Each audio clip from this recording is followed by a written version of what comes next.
Hopefully they'll leave my food cache alone. Hikers are good.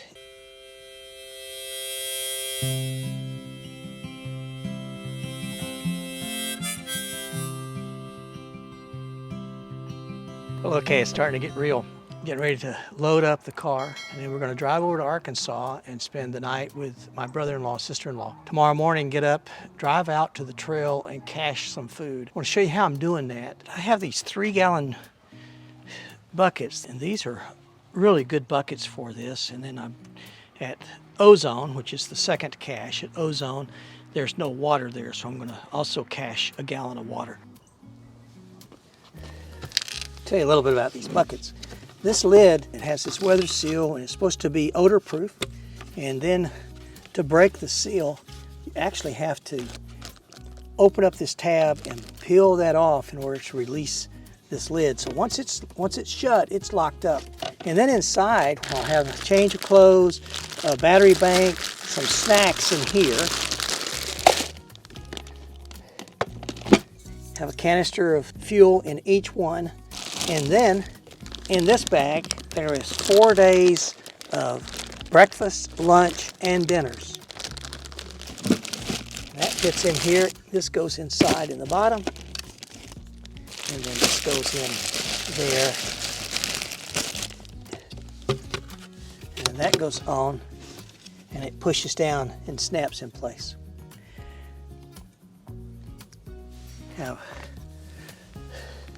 all of my cache one. I have my contact information on there in case someone finds it. Hopefully they'll leave my food cache alone.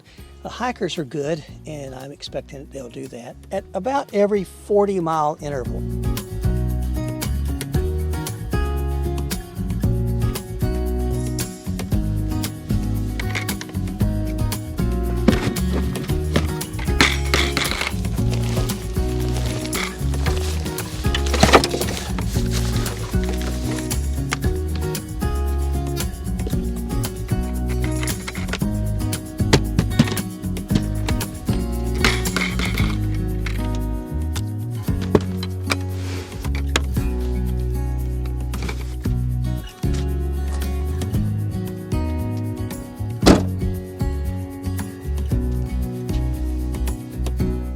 Here we are at the Fairview Trailhead.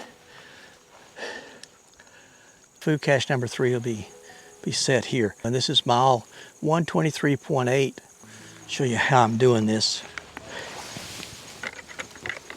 I've got these little flags. See the white flag there beside the marker? And it sort of shows me where I've done this so I can find it. And then I'm just going to hide it right behind this fallen tree here.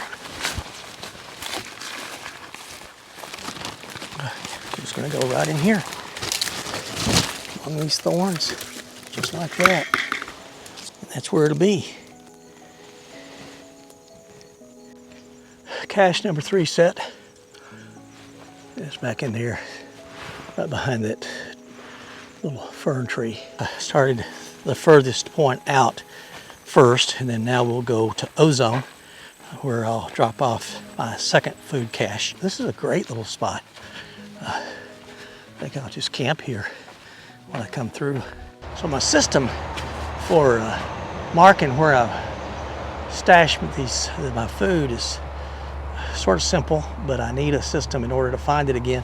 I come to the bulletin boards, and then if I'm going to put the cache over on the right side, I'll put my flag there. If it's on the left side, I put my flag on here. So this time I'm going over on the left side. So I'll drop my flag.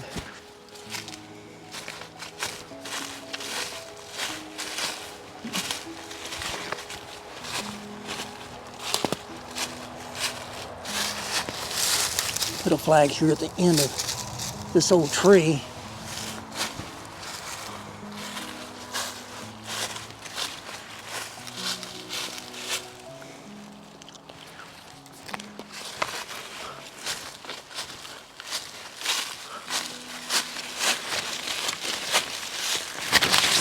There's another flag right here. We are with cache number 2 at Ozone. This is mile 83.7. I learned at Fairview Trail said that these aren't easy to seal up. So you end up having to find a corner and you find a spot that you can get it to pop, and then you just go around it.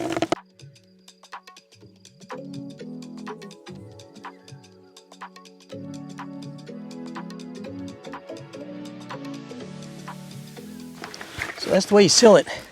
It's not easy, but hopefully that'll keep it nice and tight. Grab my water and my food.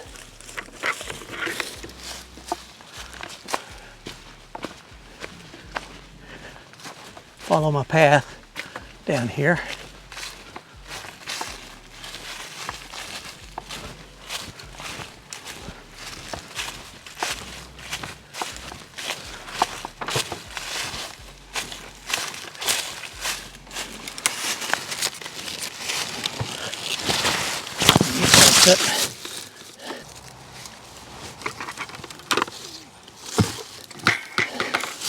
My water and my food right there in that hole.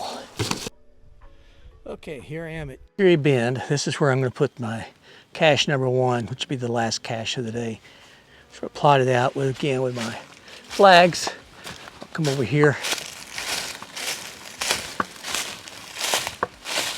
And there's a tree down here, makes a V, it makes a good landmark.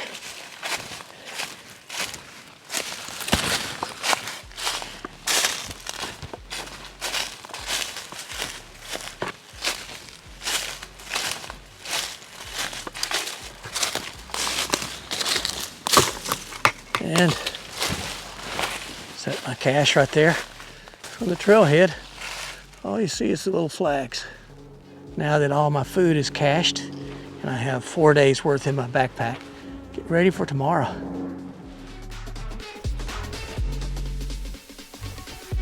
We may have any winters that fire burned, but this would fill up with water.